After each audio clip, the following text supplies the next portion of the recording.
Vaidade de vaidade, diz o pregador, tudo é vaidade. Ou tudo tem o seu tempo determinado. E ainda, quem sabe, lembra-te do teu Criador nos dias da tua mocidade. Quem nunca ouviu essas expressões? O livro de Eclesiastes é com certeza uma fonte de conhecimento teológico e filosófico relevante para os nossos dias. Mas afinal, o que podemos aprender com este livro? Quais as lições práticas podemos extrair deste texto milenar? A partir de agora, vamos nos debruçar sobre este assunto. Eclesiastes, um olhar teológico e filosófico sobre o livro do tédio. Você está no Teolosofando, o seu lugar de crescimento intelectual e espiritual.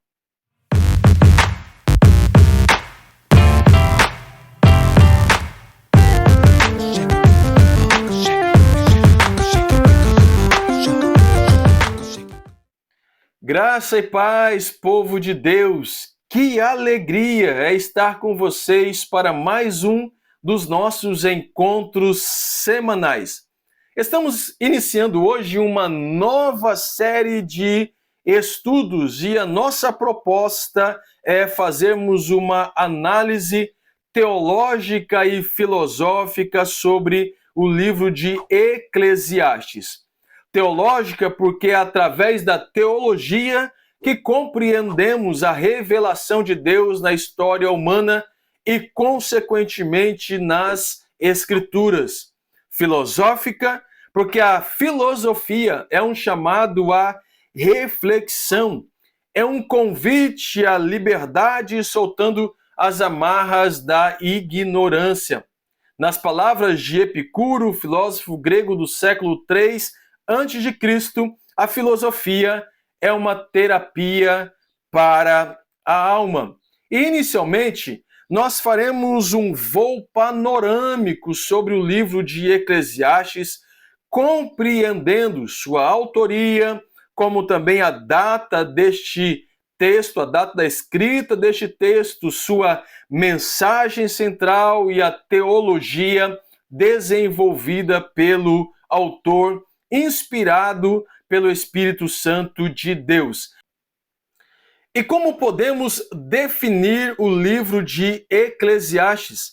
Eu separei 5 passos que nos auxiliarão nesta compreensão, na compreensão da definição do livro de Eclesiastes. E o primeiro passo é que Eclesiastes é um olhar pelo retrovisor. A sensação que nós temos ao ler este texto, ao meditar sobre esse livro, é que o autor, no final da sua vida, fazendo uma reflexão, ele olha para o retrovisor da história. Ele olha para o passado. Também, Eclesiastes é uma busca incessante pelo sentido da vida. A pergunta que permeia este texto é: qual o sentido da vida? Eclesiastes também é uma tentativa de compreender as coisas debaixo do sol, distante de Deus, como também uma reflexão ou um chamado à reflexão. E, por fim, Eclesiastes é um olhar frio da vida sem hipérbole. É a vida como ela se apresenta, é a vida como ela é. A teologia de Eclesiastes, ela está permeada em uma frase. Nós sabemos que a estrutura do livro está contido num único objetivo, que é descobrir o sentido da vida. Mas ela está permeada em uma frase. E a frase que nós mais encontramos neste livro é: vaidade de vaidade, tudo é vaidade. Vaidade aqui tem o sentido de vazio, aquilo que é vão, uma fumaça, algo que é pueril, uma bolha de sabão, A tentativa do autor aqui é passar o sentimento de que tudo na vida feito debaixo do sol é como a bolha de sabão no meio do nada. A tentativa é explicar que tudo que o homem faz sem Deus é pueril, é uma névoa, é passageiro. Esta é a proposta. E quem seria o autor desse texto? A tradição judaica atribui a Salomão, filho de Davi. E por mais que nós tenhamos na teologia pós-moderna e principalmente na teologia liberal uma tentativa de desconstruir isso que a tradição trouxe até nós, até os dias de hoje, nós podemos olhar para esse texto e abraçar a teologia tradicional, a teologia ortodoxa, através da tradição judaica, por alguns motivos. Primeiro que o autor inicia o seu texto dizendo palavras do pregador, filho de Davi, rei de Jerusalém, no capítulo 1, versículo 1.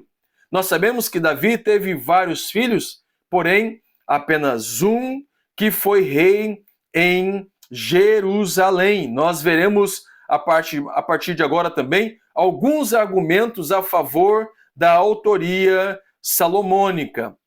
Mas contribuindo conosco, Josué ben Levi, um rabino judeu do século 3 depois de Cristo, ele diz: o Espírito Santo veio sobre ele, Salomão, e ele compôs livros como Provérbios, Eclesiastes e Cantares de Salomão.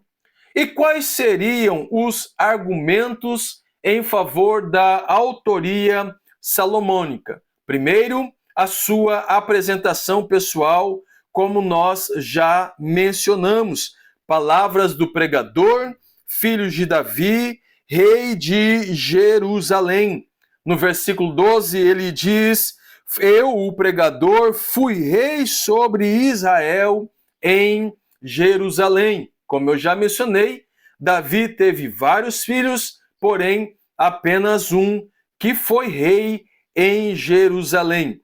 Segundo que a sabedoria refletida em vários textos, como no verso 16 do capítulo 1, buscando esta resposta também no livro de 1 Reis, anote aí, 1 Reis, capítulo 4, versículo 27 ao 32.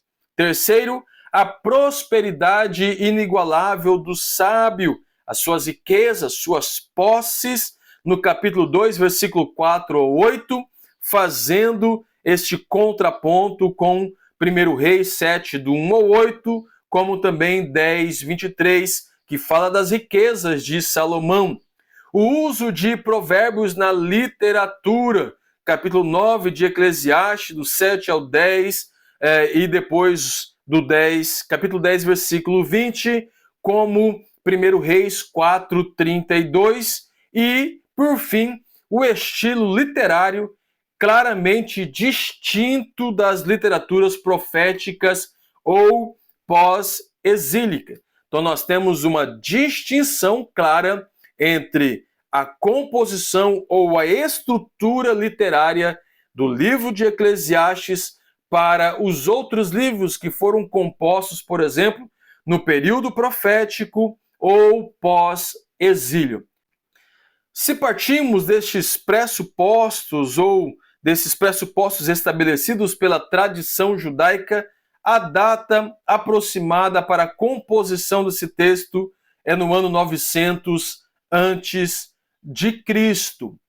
O livro de Eclesiastes, e vale a pena mencionar para vocês, só foi amplamente reconhecido como canônico no Concílio de Jâmina, no ano 90 depois de Cristo. Para muitos eruditos judeus da época, Eclesiastes era uma bela peça filosófica, porém não consideravam como inspirada, mesmo que o texto já era usado na liturgia, como por exemplo das festas dos tabernáculos há séculos. Você sabe que o livro de Eclesiastes era lido examinado, refletido e explicado durante a festa dos tabernáculos. Demorou para que a tradição e os eruditos judeus pudessem reconhecê-lo como canônico, mas ele já era usado nas festas judaicas. O título deste livro é o seguinte, ele vem da Septuaginta, do grego eclesia, que tem o sentido de assembleia, ou aquele que fala a uma assembleia. No hebraico, kohelet, que significa orador que convoca uma assembleia. 1 Reis 8:1, literalmente pregador. Por isso que ele inicia dizendo palavras do pregador, palavras daquele que convoca uma assembleia, daquele que convoca uma reunião. Como estilo literário, nós encontramos muitas variedades no livro de Eclesiastes e eu quero lhe convidar a compreendermos esta variedade literária nesse texto tão singular. Primeiro, as suas narrativas em prosa, na primeira pessoa do singular. Indicam suas observações sobre os paradoxos da vida, seguida geralmente de um comentário de avaliação. Você vai encontrar muito durante este período que estivermos estudando o livro de Eclesiastes aqui, e eu lhe convido a não apenas acompanhar as aulas, mas fazer de Eclesiastes esse tempo de meditação, usá-los nas suas devocionais, que você vai compreender melhor tudo isso que nós vamos trabalhar aqui durante os nossos encontros. Ele faz o seguinte: primeiro, ele faz um comentário, ou melhor, ele faz uma observação sobre um fato e depois ele faz um comentário. Ele observa e ele comenta. Olha o exemplo. E apliquei o meu coração a conhecer a sabedoria e a conhecer os devarios e as loucuras, e vim a saber que tudo isso era aflição de espírito, no versículo 17 do capítulo 1. Observe, primeiro ele aplica, primeiro ele observa, ele diz, apliquei o meu coração, e depois ele faz um comentário de avaliação. Também isso era aflição de espírito. Olha o segundo exemplo. E olhei e considerei, fazendo uma observação. Eu para todas as coisas que fizeram as minhas mãos, como também o trabalho que eu, trabalhando, tinha feito, e eis que tudo era vaidade e aflição de espírito, e que proveito nenhum havia debaixo do sol. Primeiro, ele faz uma observação na primeira pessoa. Ele usa a primeira pessoa do singular. Apliquei, olhei, e posteriormente ele faz a sua consideração. Tudo é aflição de espírito, ou eis que tudo é vaidade e aflição de espírito. E como eu mencionei anteriormente, olhando pelos retrovisores da história, ele conclui e que proveito nenhum havia debaixo do sol. Então, primeiramente, as narrativas em prosa na primeira pessoa do singular. Como também nós encontramos o uso de provérbios, Eclesiastes 5:10, o que amar o dinheiro nunca se fartará de dinheiro, e quem amar a abundância nunca se fartará da renda. E ele conclui, como eu mencionei anteriormente, tudo isso é vaidade. Uso de provérbios. Uso de perguntas retóricas, perguntas dos quais já sabemos a resposta. Eclesiastes 3:9. Que vantagem tem o trabalhador naquilo que trabalha? Entenda, tudo que é realizado debaixo do sol sem Deus, a resposta é uma só: nenhuma. Então, qual é a vantagem do trabalhador? Aqueles que o executam sem Deus, aqueles que o fazem sem esta orientação divina? A resposta é nenhuma. Salomão também vai usar alegorias. Eclesiastes 12:1. Lembra-te do teu Criador nos dias da tua mocidade, antes que venham os maus dias. Uma alegoria sobre a velhice.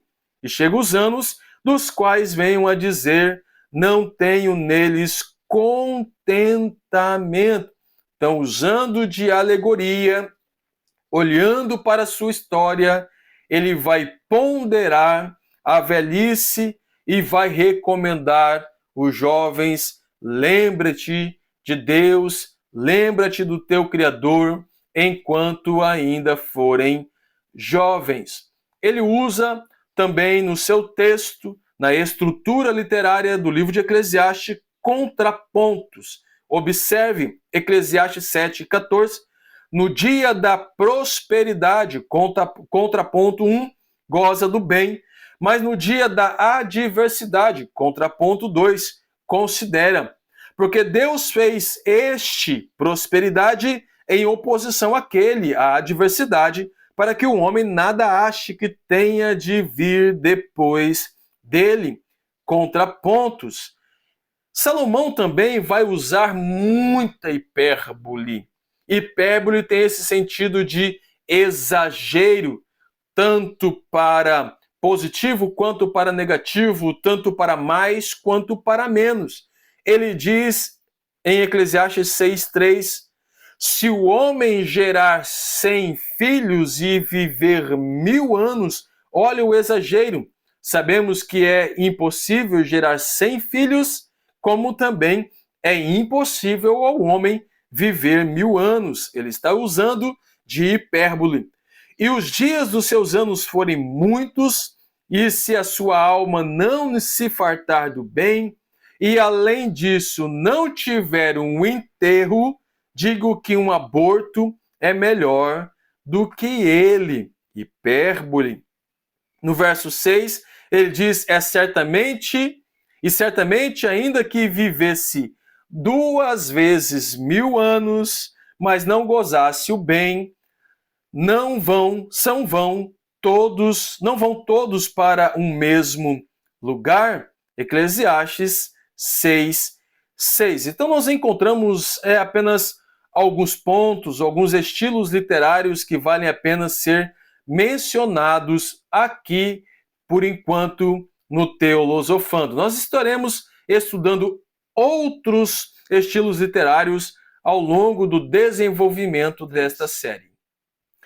Qual o modelo de argumentação filosófica do sábio? Ele está fazendo uma reflexão, ele está olhando para o passado através dos retrovisores da história e ele desenvolveu alguns modelos ou um modelo de argumentação filosófica. E qual é este modelo? Primeiro ele questiona, posteriormente ele reflete, depois ele testa e ele conclui.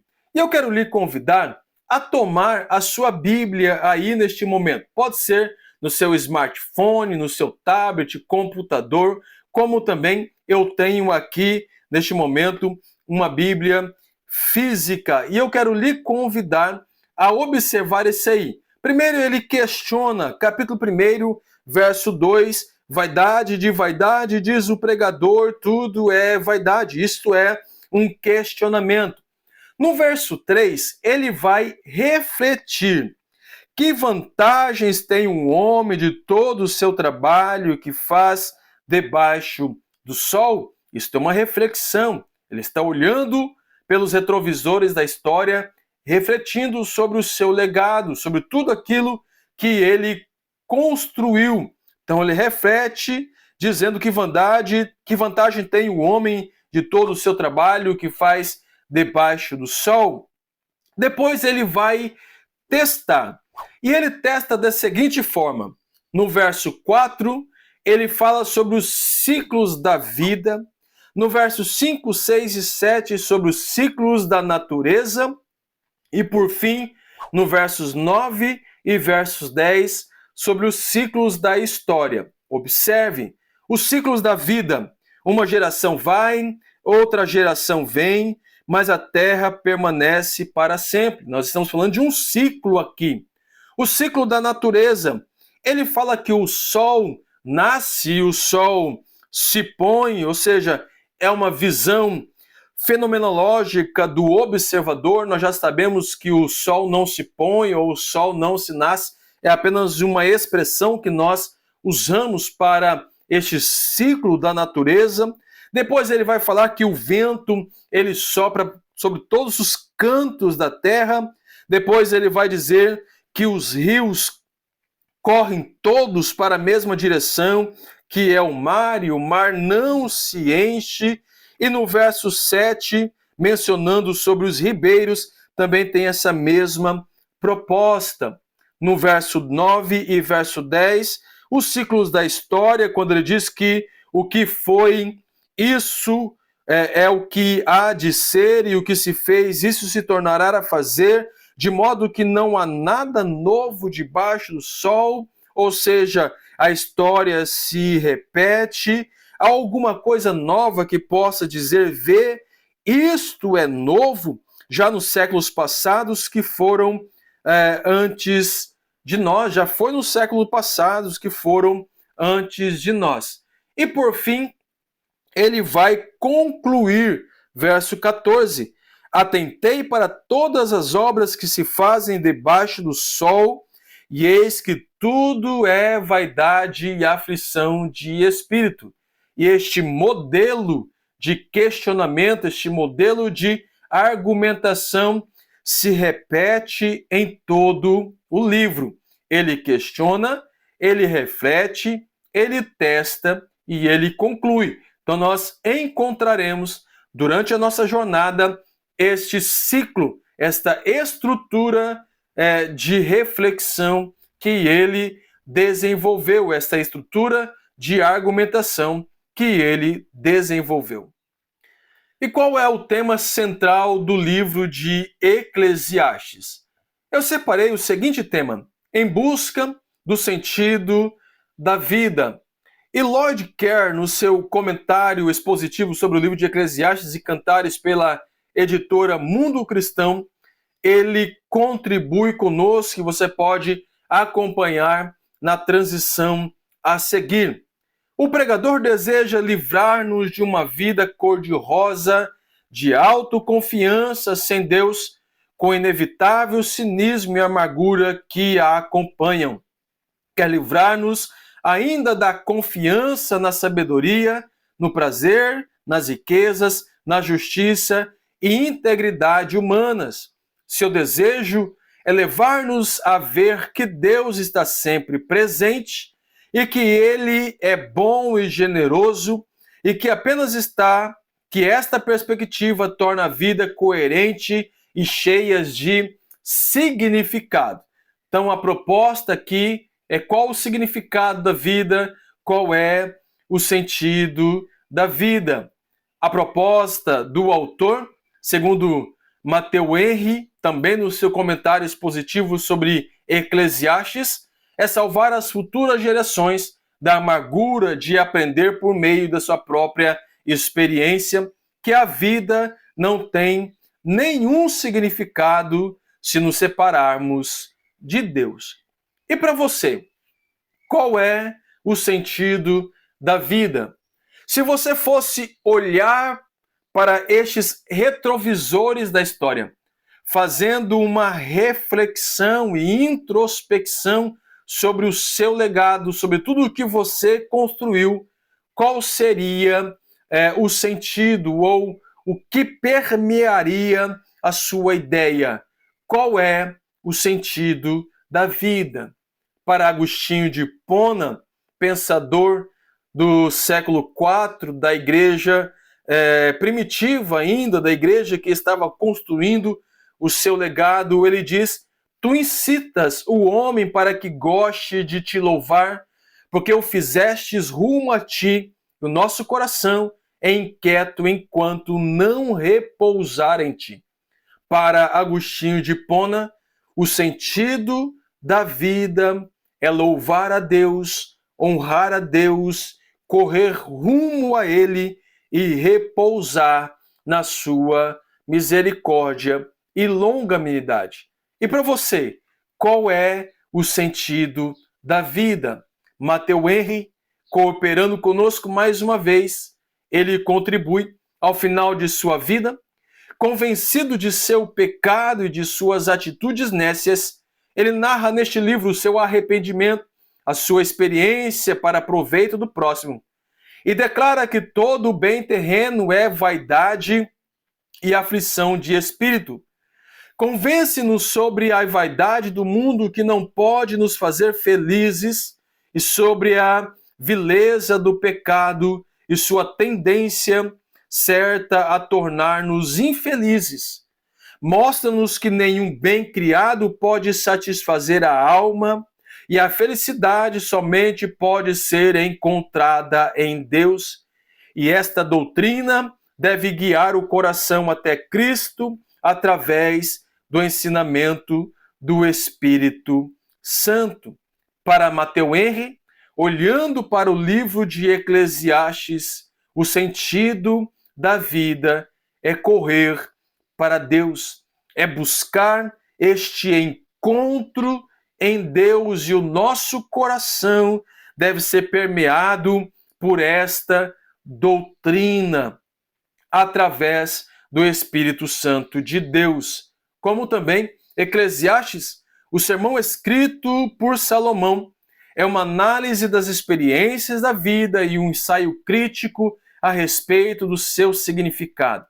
Nesse livro profundo, Salomão nos leva em uma viagem mental através da sua vida e nos explica como tudo o que tentou, examinou e provou era vaidade, inútil, irracional, sem sentido, nécio e vazio, um exercício de futilidade. E recorde, essas palavras são de um homem que o teve tudo, intelecto, poder e riquezas. Depois de sua viagem bibliográfica, Salomão chega à conclusão triunfante: tema a Deus e guarde os seus mandamentos. No final da sua vida, como já mencionei por vezes aqui no nosso primeiro encontro, Salomão, olhando para os retrovisores da história, chega à conclusão que o sentido da vida é temer a Deus e guardar os seus mandamentos.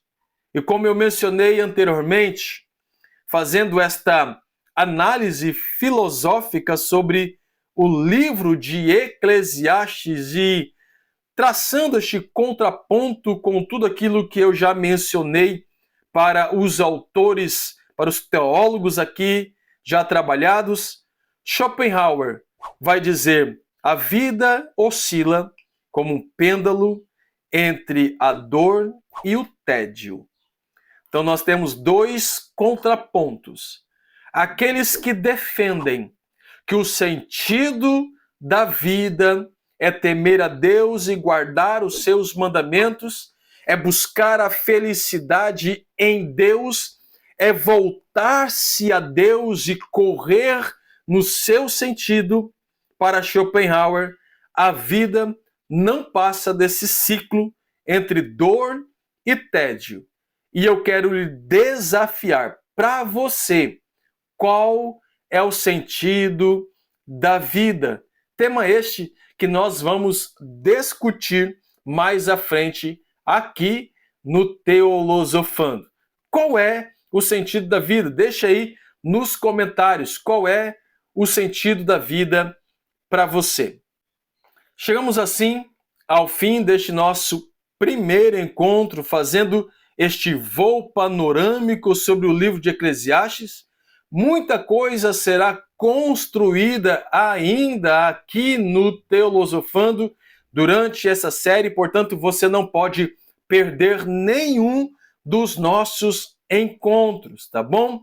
Se você ainda não é inscrito no nosso canal, eu quero lhe fazer um convite muito especial.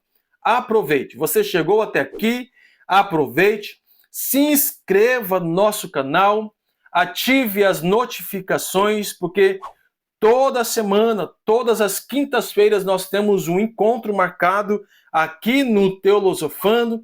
Deixe o seu like, é muito importante você contribuir conosco, deixando o seu joinha aí, como também comente e compartilhe.